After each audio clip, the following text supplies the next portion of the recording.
Welcome to channel.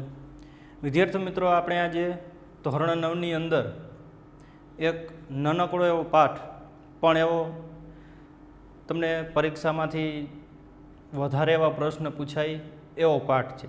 બરાબર. અત્યાર સુધી આપણે જેટલા લેક્ચર જોયા ધોરણ 9ની અંદર, તો એમાં આપણે પહેલો પાઠ છે એ પૂર્ણ કર્યો. તો એ પાઠની અંદર છે એ એક વસ્તુ અથવા તો એક નામ આવતું હતું, દ્રવ્ય. બરાબર. એના વિશે આપણે સમજ મેળવી. હવે દ્રવ્ય એટલે શું?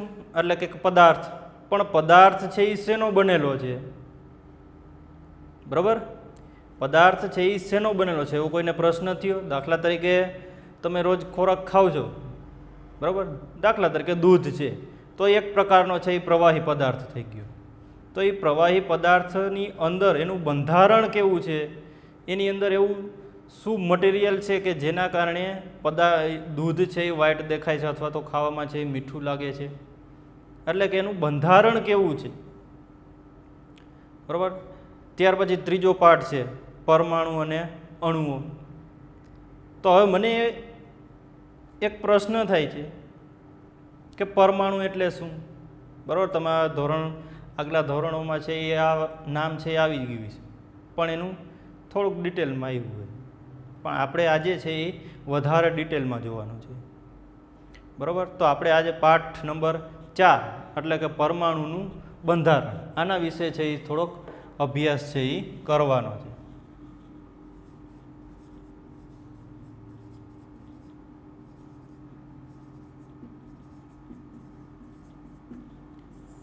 હવે મિત્રો, પરમાણુનું બંધારણ કેવું હોય? રાઈટ. હવે મને એક પ્રશ્ન થાય છે કે એટલે પરમાણુ એટલે શું?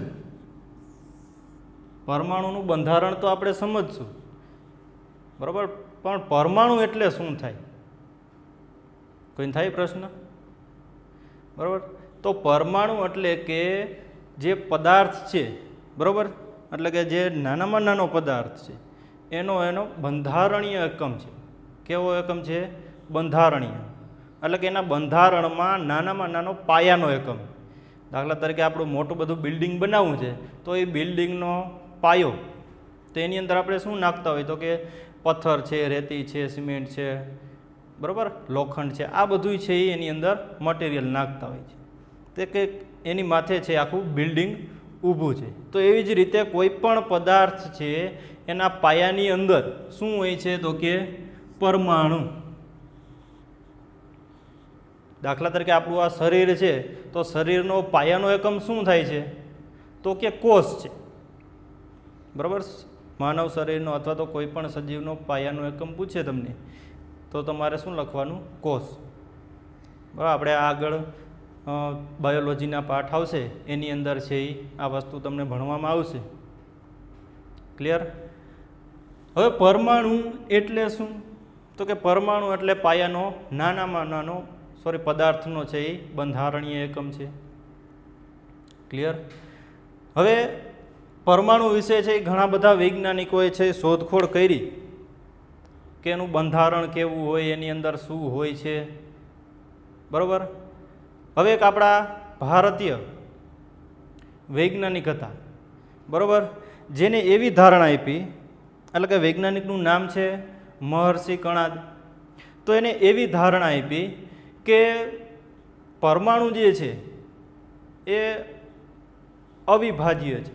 એટલે કે જેનું જેમ જેમ આપણે એનું વિભાજન કરતા જઈએ, બરાબર, એટલે અંતમાં છે એ નાનામાં નાનો એક એકમ મળશે. એને છે પરમાણુ એવું નામ આપ્યું. હજી કન્ફર્મ નથી થયું આને પરમાણુ કહેવાય. દાખલા તરીકે દૂધ છે, તો દૂધનું આપણે જેમ જેમ વિભાજન કરતા જઈએ, જેટલા પ્રમાણમાં વિભાજન થાય એટલા પ્રમાણમાં આપણે વિભાજન કરતા જાય, તો અંતમાં આપણે છેડે એક એવી વસ્તુ મળશે કે જેનું વિભાજન શક્ય છે નહીં, એના ટુકડા પડી શકશે નહીં.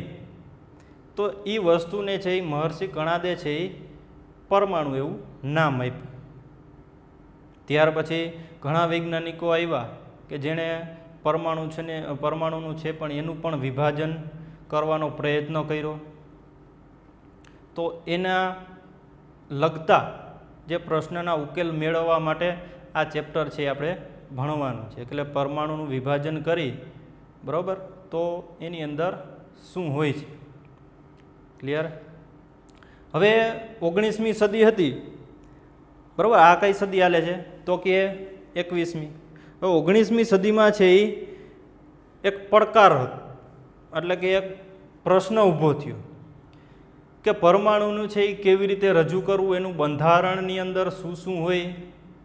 તો આ એક છે એ શું કે એક પ્રશ્ન, મોટામાં મોટો વિશ્વનો છે એ મોટામાં મોટો પ્રશ્ન વૈજ્ઞાનિકોની અંદર પ્રશ્ન થયો કે પરમાણુનું બંધારણ કેવી રીતે રજૂ કરવું, એની અંદર પરમાણુની અંદર કયા કયા પદાર્થો હોય છે, તો અથવા તો બંધારણને સ્પષ્ટ કેવી રીતે સમજાવવું, એ બધા પ્રશ્નનો જવાબ છે એ આ ચેપ્ટરની અંદર તમને જાણવા મળશે. હવે ચાલો એક પ્રવૃત્તિ કરીએ કે પરમાણુ છે, બરાબર, તો એની અંદર શું હોય છે. હવે તમને ઘણીવાર તમે નનકા હો, જો કે તમે અત્યારે 9મામાં છો, બરાબર, તો આમ તો છે એ નાના જ કહેવાય, બાળક જ કહેવાય. પણ એનાથી આગળ આપણે છે એક સ્ટેપ આગળ જઈએ તો 6, 7મા અથવા તો 5મા, 4થાની અંદર હોઈએ ત્યારે તમે એક જાદુ કરતા હશો. એક તમને ત્યારે ખબર ન હોય કે આ વસ્તુ છે એ કેવી રીતે બને છે. તો તમે મોસ્ટ ઓફલી છે એ આ વસ્તુ છે એ તમને શિયાળાની અંદર વધારે જોવા મળતી હોય છે. તો પ્રવૃત્તિની અંદર શું કરવાનું છે તો કે તમે જે વાળ ઓળવા માટે જે કાંસકાનો ઉપયોગ કરો છો એને તમારે વાળની અંદર ઘસવાનો છે, બરાબર. ખૂબ જ ઘસજો. ત્યાર પછી નાના નાના ટુકડા છે એ કાગળના લેવાના અને કાગળની માથે છે એ કાંસકો છે એ રાખવાનો. એટલે ઓટોમેટિક છે સેજ દૂર રાખશો એટલે કાગળના ટુકડા છે એ કાંસકાની અંદર ચોંટી જતા હોય છે. આવું તમે ઘણીવાર છે એ કરતા હોય છો અને તમે એને શું કહો છો, જો કે જાદુ થાય, જો જાદુ થાય. પણ આવું કેવી રીતે બન્યું? હવે કાંસકાની અંદર તો કંઈ એવું ચુંબક છે નહીં કે કાગળના ટુકડામાં કંઈ ચુંબક તો છે નહીં કે જેના કારણે છે એ ચોંટી જાય છે, બરાબર. તો અથવા તો તમે રાત્રે સૂતા હો ત્યારે બ્લેન્કેટની અંદર છે એ તમે હાથ ઘસો એટલે તીખારા જરતા એવું લાગે, અથવા તો તમે વાળ ઓરતા હો ત્યારે તળતળ છે એવો અવાજ આવતો હોય છે. તો આવું કેવી રીતે બને છે એ પ્રશ્નનો પણ આપણે ઉકેલ મેળવવાનો છે, બરાબર. ચાલો કહી દઉં કેવી રીતે બને. તો તમે જ્યારે વાળ ઉપર ઘસો ત્યારે કાંસકાની અંદરથી વીજભાર છે એ ઉત્પન્ન થતો હોય છે. શું ઉત્પન્ન થતું હોય છે? વીજભાર, બરાબર. એટલા માટે છે એ કાગળને છે એ પોતાની તરફ છે એ આકર્ષતા હોય છે. અથવા તો બ્લેન્કેટમાં છે એ તમે હાથ ઘસો એટલે એની અંદર છે એ વીજભાર છે એ ઉત્પન્ન થતા હોય છે. હવે ત્યાર પછી પરમાણુની અંદર શું આવેલું હોય છે એના વિશે આપણે ચર્ચા કરીએ તો 1900માં, બરાબર, 1900ની સાલમાં વૈજ્ઞાનિકોએ છે એ પરમાણુનું છે એ વિભાજન કરવાનું પ્રયત્ન કર્યો. તો જેમ જેમ વીજભારના કણોને છે એ વિભાજન કરતા જાઓ છો, એટલે કે પરમાણુનું છે જેમ જેમ તમે વિભાજન કરતા જાઓ છો એમ છે એના નાના નાના છે એ ટુકડામાં છે એ વિભાજન થતો હોય છે અને અંતમાં છે એ પરમાણુ આવેલો છે. અને પરમાણુનું પણ હજી જ્યારે તમે વિભાજન કરો તો એની અંદર 3 વીજભાર છે એ જોવા મળે છે. કેટલા? તો કે 3 છે એ વીજભાર જોવા મળે છે. તો એમાં 1900ની સાલમાં જે થોમ્સન નામના વૈજ્ઞાનિક એને એવું કીધું કે જ્યારે આપણે પરમાણુનું વિભાજન કરીએ છીએ ત્યારે એની અંદર એક અપરમાણ્ય કણ કે જેનું કોઈ પરમાણ નથી. પરમાણુ એટલે કે એક પરમાણ, દ્વિપરિમાણ, ત્રિપરિમાણ, ચતુર્થ પરિમાણ ચેપ્ટર નંબર 3ની અંદર આવશે, બરાબર. ઘણા બધા તત્વો છે એ પરમાણ્ય ધરાવે છે. તો પરમાણુની અંદર અપરમાણ્ય એટલે કે એનું કોઈ પરમાણ્વીય નથી? તો કે અપરમાણ્વીય કદ ઇલેક્ટ્રોન. કેવો? તો કે ઇલેક્ટ્રોન.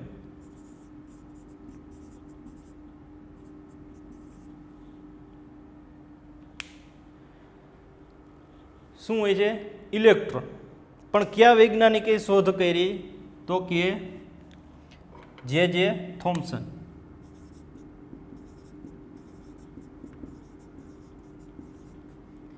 જે થોમ્સન નામના વૈજ્ઞાનિકે કઈ સાલમાં? તો કે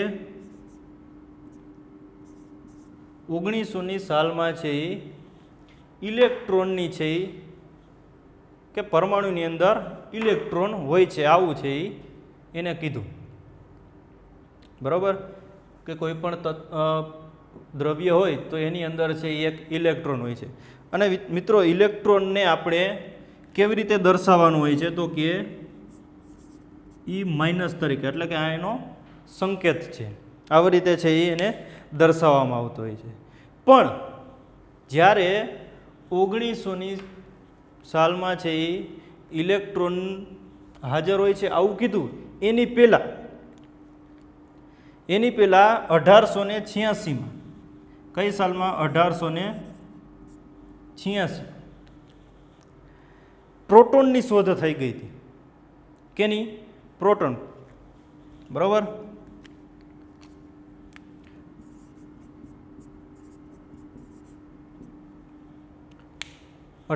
જો મિત્રો ખાસ નોટ કરવું હોય તો નોટ કરી લેજો. આ વસ્તુ છે એ તમને ઘણી ઉપયોગી બનશે. કારણ કે તમે આગળ જ્યારે કોમ્પિટિટિવ એક્ઝામ દેશો ત્યારે આ વસ્તુ છે એ ખાસ છે એ પૂછાતી હોય છે. તો કે ઇલેક્ટ્રોનની શોધ કયા વૈજ્ઞાનિકે કરી, અથવા તો કઈ સાલમાં કરી, અથવા તો ઇલેક્ટ્રોનને કયા સંકેતમાં છે એ દર્શાવવામાં આવે છે, પ્રોટોનની શોધ કોણે કરી. બરાબર? તો પ્રોટોનની શોધ છે એ ગોલ્ડસ્ટીન. કયા વૈજ્ઞાનિક? ગોલ્ડસ્ટીન.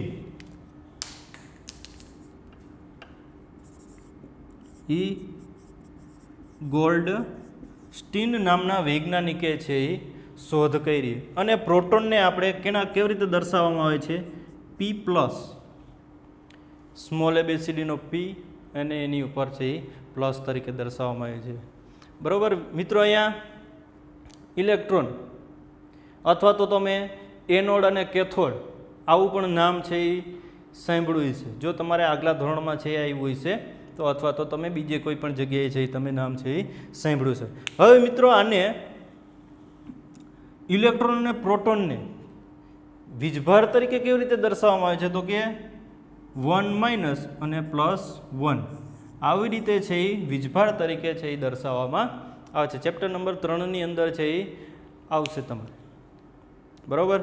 ત્યાર પછી હજી એક ત્રીજો કણ, બરાબર, એટલે કે ન્યુટ્રોન. કયો?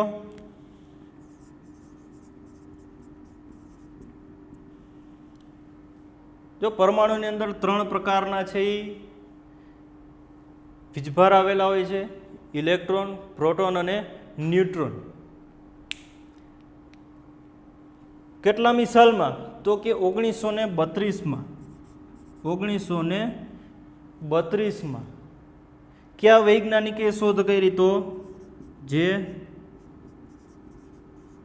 ચેડવિક. બરાબર? જે ચેડવિક નામના વૈજ્ઞાનિકે છે એ ન્યુટ્રોનની શોધ કરી. અને ન્યુટ્રોનને છે એ આવી રીતે દર્શાવવામાં આવે છે: સ્મોલ ABCDમાં N. બરાબર? હવે ન્યુટ્રોનની અંદર કોઈ પણ પ્રકારનો છે વીજભાર હોતો નથી. નથી એમાં પ્લસ વીજભાર હોતો, નથી એની અંદર માઇનસ વીજભાર હોતો. બરાબર? એટલે કે ન્યુટ્રોન છે એ પ્રોટોનના દળ જેટલું જ હોય છે, પણ એને પરમાણુની અંદર છે એ અવગણવામાં આવે છે, કારણ કે એના ઉપર છે એ કોઈ પણ પ્રકારનો વીજભાર હોતો નથી. મિત્રો આ છે એ ખાસ નોંધ કરી લેજો કે કયા વૈજ્ઞાનિકે કયા વીજભારની છે એ શોધ કરી, કયા કણની છે એ શોધ કરી. બરાબર? ફરીથી એકવાર રિપીટ કરી દઈએ આપણે. બરાબર? તો જે થોમ્સન નામના વૈજ્ઞાનિકે છે ઇલેક્ટ્રોનની શોધ કરી. કઈ સાલમાં કરી? તો કે 1900માં. અને સંકેત તરીકે કેવી રીતે દર્શાવવામાં આવે તો કે E માઇનસ. ત્યાર પછી E ગોલ્ડસ્ટીન નામના વૈજ્ઞાનિકે છે એ પ્રોટોનની શોધ કરી અને 1986માં કરી અને P પ્લસ તરીકે ઓળખવામાં આવે છે એને સંકેત તરીકે. ત્યાર પછી જે ચેડવિક નામના વૈજ્ઞાનિકે છે એ ન્યુટ્રોનની શોધ કરીને 1932માં છે એ શોધ કરી અને N તરીકે એને સંકેત તરીકે છે એ દર્શાવવામાં આવે છે. હવે પરમાણુ છે એ પ્રોટોન અને ઇલેક્ટ્રોનનો તો બનેલો છે કે પરમાણુની અંદર પ્રોટોન અને ઇલેક્ટ્રોન આવેલા હોય છે. તમારે ચેપ્ટર નંબર 3ની અંદર છે એ આવી જતું હોય છે કે કયા તત્વની અંદર કેટલા પ્રોટોન હોય કેટલા છે એ ઇલેક્ટ્રોન હોય છે. બરાબર, જેના પ્રોટોન અને ઇલેક્ટ્રોનની ગણતરી મુજબ છે એનો પરમાણુ ક્રમાંક છે એ અપાતો હોય છે. હવે તત્વની અંદર અથવા તો પરમાણુની અંદર ઇલેક્ટ્રોન અને પ્રોટોનનું વીજભારનું છે એ સંતુલિત કરે છે. એટલે કે બે બેલેન્સિંગ કરતા હોય છે કે કોઈ પણ પરમાણુ ક્રમાંક હોય બરાબર, તો એમાં દાખલા તરીકે 6 પરમાણુ ક્રમાંક કાર્બન ધરાવે છે તો એની અંદર 6 ઇલેક્ટ્રોન અને 6 પ્રોટોન એટલે કે સંતુલન છે એ ધરાવતા હોય છે. તો એવું જોવા મળ્યું કે પરમાણુની અંદર ઇલેક્ટ્રોન શું તો કે પરમાણુની અંદર છે એ ઇલેક્ટ્રોન સહેલાઈથી દૂર કરી શકાય છે. બરાબર, દાખલા તરીકે આપણે એક કોઈ વસ્તુ લઈએ બરાબર, તો આ પરમાણુનું કેન્દ્ર છે.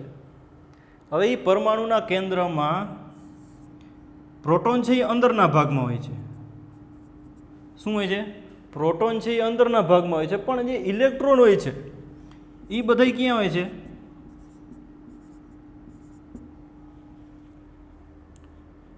બહારની બાજુ, કે જેને સહેલાઈથી છે એ દૂર કરી શકાય છે, આસાનીથી જેને ખસેડી શકાય છે. પણ જે પ્રોટોન જે છે એને આપણે સહેલાઈથી દૂર કરી શકાતો નથી. હવે પ્રશ્ન એવો ઊભો થતો હતો કે આ કણોને છે એનું બંધારણ કેવું હોય છે બરાબર, અથવા તો એની અંદર પ્રોટોન છે એ કેટલા પ્રમાણમાં હોય છે.